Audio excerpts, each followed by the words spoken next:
राधे राधे दोस्तों। एक छोटे से गांव में रघु नाम का एक गरीब किसान रहता था। उसके पास केवल एक छोटा सा खेत था। वह दिन रात मेहनत करता, लेकिन फिर भी उसके घर में मुश्किल से 2 वक्त का खाना बन पाता था। गांव के कई लोग उसका मजाक उड़ाते और कहते, इतनी मेहनत करके भी तुम्हें क्या मिला। रघु कभी किसी से शिकायत नहीं करता था। वह बस मुस्कुराकर कहता, मेहनत का फल देर से मिलता है, लेकिन मिलता जरूर है। एक दिन खेत से लौटते समय उसे रास्ते में एक बूढ़ा साधु मिला। साधु बहुत प्यासा था। रघु ने अपने पास बचा हुआ पानी और रोटी बिना सोचे समझे उसने दे दी।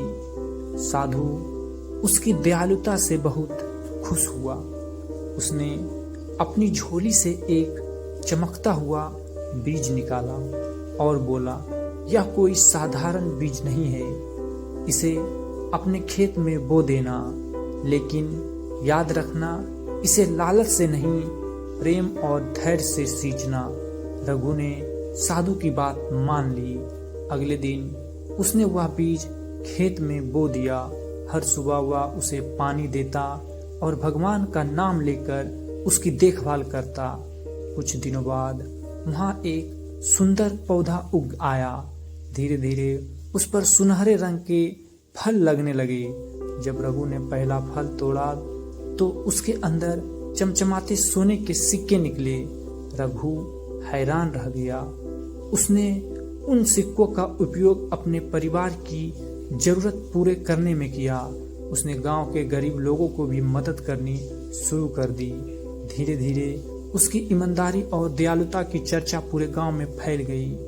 गांव का सबसे अमीर आदमी महेश यह सब देख रहा था। वह बहुत लालची था। उसने सोचा, अगर मुझे भी ऐसा बीज मिल जाए तो मैं पूरे इलाके का सबसे अमीर आदमी बन जाऊं। महेश ने साधु को ढूंढ निकाला और दिखावे के लिए उसकी खूब सेवा की। साधु समझ गया, लेकिन उसने उसे भी एक वैसा ही बीज दे दिया। महेश ने बीज बोते ही रोज उसे खोद खोद कर देखना शुरू कर दिया कि कहीं सोना निकल आया या नहीं। वह पौधे पर जरूरत से ज्यादा पानी डालता, कभी खाद बदल देता, कभी गुस्से में उसे हिलाने लगता। कुछ दिनों बाद पौधा तो उगा, लेकिन उस पर जो फल लगे उनके अंदर सोने की जगह केवल सूखे पत्थर थे। महेश गुस्से में साधु के पास पहुंचा और बोला, तुमने मुझे नकली बीज दिया। साधु मुस्कुराया और बोला, बीज दोनों को एक जैसा मिला था, फर्क केवल सोच का था। एक ने धैर्य, प्रेम और सेवा से उसे सींचा, दूसरे ने लालच और अधीरता से। महेश को अपनी गलती का एहसास हो गया।